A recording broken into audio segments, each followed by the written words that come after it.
Iran के एटमी programme के रूह रवां डॉक्टर मोहसिन फखरीजाद का इसराइल के हाथों दिन दहाड़े कत्ल इस अमर की गमाजी करता है कि खित्ते के हालात खराब से खराबतर होते जा रहे हैं। डॉक्टर फखरी का शुमार ईरान के जोहरी प्रोग्राम के मुमारों में होता था। उन्हें दमावंद में बम धमाके और गाड़ी पर फायरिंग करके मारा गया। हमले में उनके 6 साथी भी जाम बहक हुए। अगरचे ईरान ने बदला लेने का ऐलान किया है, लेकिन खदशा है कि जब तक ट्रंप व्हाइट हाउस से रुखसत नहीं हो जाते वो इसकी आड़ में ईरान पर हमला न कर दें। इसराइल और अमेरिका को ईरान का एटमी प्रोग्राम कांटे की तरह चुभता है। इससे पहले भी ईरान के एक आला फौजी अफसर जनरल कासिम सुलेमानी अमेरिका की रियासती दहशतगर्दी का निशाना बन चुके हैं। ये सब कुछ अमेरिका की शह पे हो रहा है। मगरिब की तरफ से ईरान को दहशतगर्द करार देना मामूल की कार्रवाई समझी जाती है। हालांकि ईरान ने अमेरिका और यूरोपीय ममालिक से एक पुरपेश किस्म का मुआहिदा किया था, जिसके तहत ईरान ने एटमी प्रोग्राम को मशरूत तौर पर खत्म करने का भी ऐलान किया था। लेकिन अमेरिकी सदर ट्रंप को ये मुआहिदा एक आंख भी न भाया और उसे बैक जुम्बिश कलम खत्म कर दिया। हालिया वारदात में जैसा कि ईरानी सदर हसन रूहानी ने दुरुस्त तौर पर दावा किया है कि ये सब कुछ इसराइल की शह पर किया जा रहा है। दरअसल इसराइल को डोनाल्ड ट्रंप के हारने का बहुत कल्क है और ईरान के बारे में उनके मंसूबे धरे के धरे रह गए हैं। ट्रंप यहूदी रियासत का नुमाइंदा समझा जाता था। इसके होते हुए इसराइल को कोई आंच नहीं पहुंच सकती थी, लेकिन अब मामला उल्टा हो गया है। यूरोपीय ममालिक और नौमुंतखब अमेरिकी सदर जो बाइडन ईरान के साथ मुआहिदे को खत्म नहीं करने देंगे, बल्कि उसे किसी न किसी शक्ल में बहाल किया जाएगा। अमेरिका और इसराइल पाकिस्तान जैसे ममालिक को दहशतगर्दों की पुष्टपनाही करने और उनके साथ देने का बरमिला इल्जाम देते रहते हैं, लेकिन जिस किस्म की रियासती दहशतगर्दी के वो मर्तकब हो रहे हैं उसकी कम ही मिसाल मिलती है। कभी पाकिस्तान पर इल्जाम आयद किया जाता है कि दहशतगर्दों को फंडिंग के लिए पाकिस्तान से मनी लॉन्ड्रिंग होती है, इसी वजह से हम अभी तक FATF की ग्रे लिस्ट में हैं। लेकिन जिसकी लाठी उसकी बैंस के मुताबिक जिस अंदाज से अमेरिका, रूस और इसराइल रियासती ताकत का अंधाधुंध इस्तेमाल करते हैं और इसे दुनिया के अमन को हमेशा खतरा रहता है। बदकिस्मती से दोस्त के इस रवैये को बाज अरब ममालिक की आशीर्वाद हासिल है। मुत्तहिदा अरब अमारात, बहरीन समेत बाज अरब ममालिक इसराइल को तस्लीम कर चुके हैं और सऊदी अरब के हवाले से भी इस किस्म की खबरें मीडिया में गर्दिश कर रही हैं। दूसरी तरफ ये गैर मुसद्दिका इतलात फैलाई जा रही हैं कि पाकिस्तान पर भी दबाव डाला जा रहा है कि वह इसराइल को तस्लीम करे। इन्हीं इतलात के मुताबिक पाकिस्तान पर दबाव सऊदी अरब और मुत्तहिदा अरब अमारात की तरफ से डाला जा रहा है। ये तो हकीकत है कि सऊदी अरब और मुत्तहिदा अरब अमारात के साथ पाकिस्तान के ताल्लुकात सर्द मोहरी की तरफ गामजन है। पाकिस्तान में एक मखसूस लॉबी इस प्रोपेगेंडे को भी हवा दे रही है कि इसराइल को तस्लीम करने में क्या हर्ज है,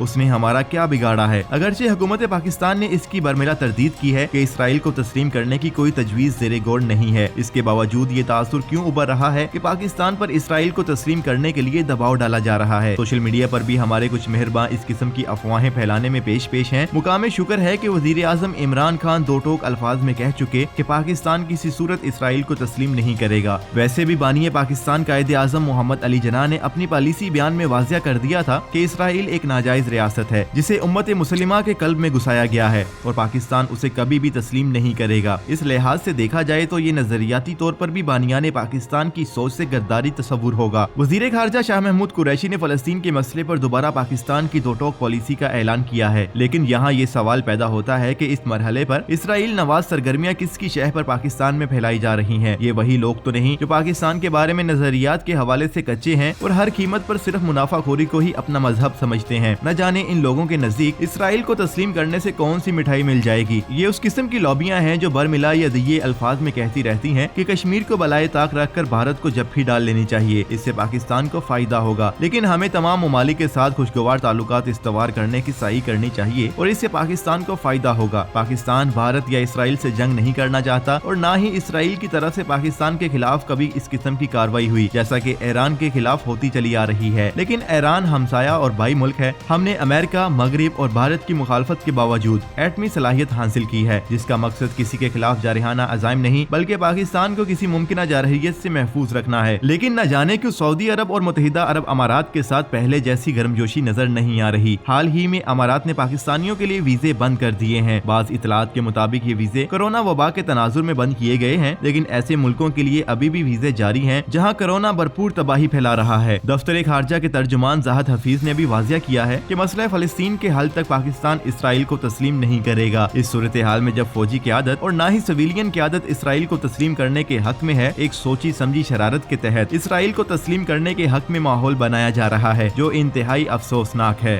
नाज़रीन, आप इस सोची समझी साजिश के हवाले से क्या राय रखते हैं, हमें बताएं कमेंट सेक्शन में। और अगर आपने अभी तक हमारा चैनल सब्सक्राइब नहीं किया तो अभी सब्सक्राइब करें और बेल आइकन पर लाजमी क्लिक करें ताकि आने वाली तमाम वीडियोस आपको बर वक्त मौसूल हो सकें।